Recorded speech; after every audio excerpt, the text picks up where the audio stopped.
supervisor did something during my postgraduate studies. He ran a plagiarism test on my thesis, and to be honest, I did not pass. And trust me, I did not copy someone else's work. In fact, I cited all my sources properly, but I did something wrong.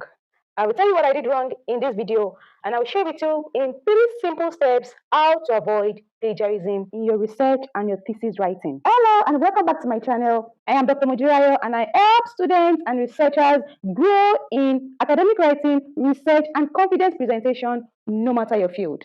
If you want to stay relevant, ethical, and confident, then you need to click that subscribe button now. Do that now. Back to the story. I didn't ask him to do so. He did not even tell me he was going to do it, but he did it anyways. And honestly, that decision saved me because I would have probably submitted the work like that and it would have been flagged for plagiarism. And do you know the implication? I would have been asked to go back to the drawing board. I would have been asked to go back to rewrite the thesis. Some universities will tell you go back for 3 months to rewrite your thesis with your supervisor, that your work is not credible. And you know what that means? You will not be able to continue with your colleagues. I'm saying all of this for us to understand the implications of not doing your thesis right or doing a proper referencing. Now, this is what made my own work a bit interesting. I did not do a field-based research. You know, where people go out to test samples, to distribute questionnaires, to conduct interviews, and the rest. I didn't do that. My work was more of a text-based research. I read different literatures and then I analyzed the literature, I criticized constructively, and I compared scholarly opinions. And that was where I got into trouble. Not because I copied anybody's work, not because I did not review the literature, not even because I did not add my voice, because I actually did. I added my voice. I cited a lot of authors. The problem was paraphrasing. I was leaning too close to the author's original words.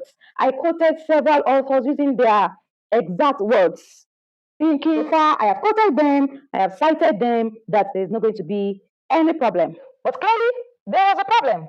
What did I do? When I saw that I did not get up to the required 80% originality, I had to go back to work and paraphrase a lot of paragraphs, a lot of sentences, for several hours. But trust me, that's better than your work being returned to you to rewrite. That's when I learned a painful but powerful truth that you can cite perfectly and still get flagged for plagiarism. For those who don't know, plagiarism is using someone else's words without proper credit.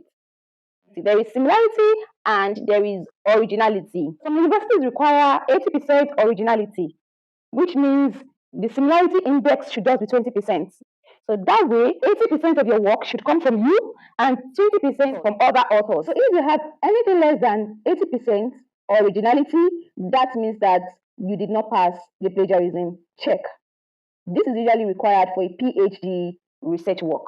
So how do you avoid that? Paraphrase the right way. These points cannot be overemphasized. Stop copying and pasting. I shouted right because I didn't need to get it. Stop copying and pasting. Don't copy someone else's work and paste in your work. That's not your work. That's stealing. Learn to paraphrase and do it the right way. Let me give you an instance. I wrote in my thesis, gender equity is different from gender equality. Gender equality means what is meted out to the male should be the same thing that should be meted out to the female. While gender equity is not necessarily that. It could be the same, it could be different depending on their needs. Now, if you want to write yours, don't just leave it from there and put it in your work. No, don't do that. You could twist things, you could paraphrase. You could say something like, gender equity ensures fairness and justice between males and females, emphasizes outcomes that are fair rather than identical. By the way, I know a lot of people use AI in this century. A lot of people use artificial intelligence in this century. I hope you also know that there are tools to detect that. If you want me to film another video to explain how to safely use AI, then drop it in the comment section. So back to business. If you copy directly from a source and you add a citation thinking you're safe, I'm sorry to tell you, you're not. If you copy from a source, make sure you add quotation mark.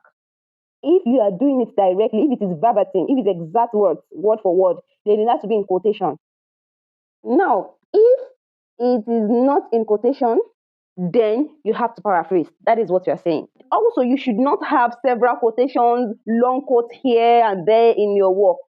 That's not okay. Plagiarism checker can still get it flagged, even if you cited it correctly. Quote briefly and paraphrase the others in your own words. So how do you paraphrase correctly? First, read the text, read the book, read the journal article, and make sure you understand it. Explain it in your own words, like you're teaching a friend. There's something I've noticed recently. Some students just report what others have said. There is nothing like criticizing it. There is nothing like reviewing it. No, you don't do that for literature review. When you are doing a literature review, and usually literature review is the part of your thesis that requires you to quote a lot of sources. So if you are doing that, then you need to review it. Tell us what other authors have said and how that relates to your work and the gap you want to also fill. That is, you connect it with your own argument. That is how your voice shines through your work and reduce the risk of plagiarism. Another mistake a lot of people make is waiting till the end of your thesis to compile your references. Don't do that. It's more equivalent that way. So you mean you took an idea from author A, another idea from author B, another idea from author C, and you just took a mental note. Nothing like writing it down. And you did that for a lot of sources. Let's say 50 to 100 sources. You didn't create a new document for that. You didn't create a new book for that, or a journal for that, or a specific book or a page for your references. That's dangerous because it's likely you forget these sources. So it's better as you go, as you write these sources down. Write these authors, the details, the title, if possible, the year of publication, the author's name, the title of the book, all other details needed for proper referencing. When you are taking notes, be very intentional. Note the one that is a direct quote, note the one that you paraphrase, and note your own idea. If not, you will fall for accidental plagiarism. So make sure you stay organized from the start. The third step is quote smartly. I think I mentioned it a bit the other time.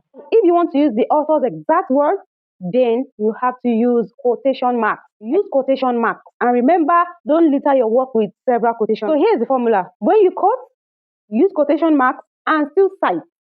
When you paraphrase, use your own words and still cite. When you summarize, you state the main idea briefly and still cite. But here's the thing. Even after doing all of this and your paraphrasing is still too close to the original, it will get flagged. And that's why I always recommend two things. Run your work through plagiarism check before you submit. The second thing is that always understand an idea first before writing it down, before explaining it in your thesis or dissertation, as the case may be. And if after running the plagiarism check, the similarity is still high, don't panic. By the way, if you are watching and you are struggling with your dissertation, your thesis, and you need someone to help you review a topic, your problem, your literature review, your referencing style, you just need someone to help you review your thesis on a graduate project. That's exactly what we do. We have a group of scholars that will help you review your thesis no matter your field. What do you do when you notice that the similarity is still high? Don't panic, it's not the end of the world. All you need to do is review the report carefully. Usually when you run a plagiarism check on your work, usually those sections flagged will be in red. So you can easily go there and paraphrase those sections that are flagged. Then quote where it needs to be quoted properly, paraphrase the sections that need to be paraphrased properly, and that's it. Usually it doesn't mean that you should start all over again. It just means that you need to improve your work. In my next video, I'll be talking about ChatGPT, other AI tools, and what every researcher should know about artificial intelligence tools. So I'll be stopping here. Share with your friends, your classmates, your colleagues, and don't forget to like, don't forget to drop a comment and subscribe.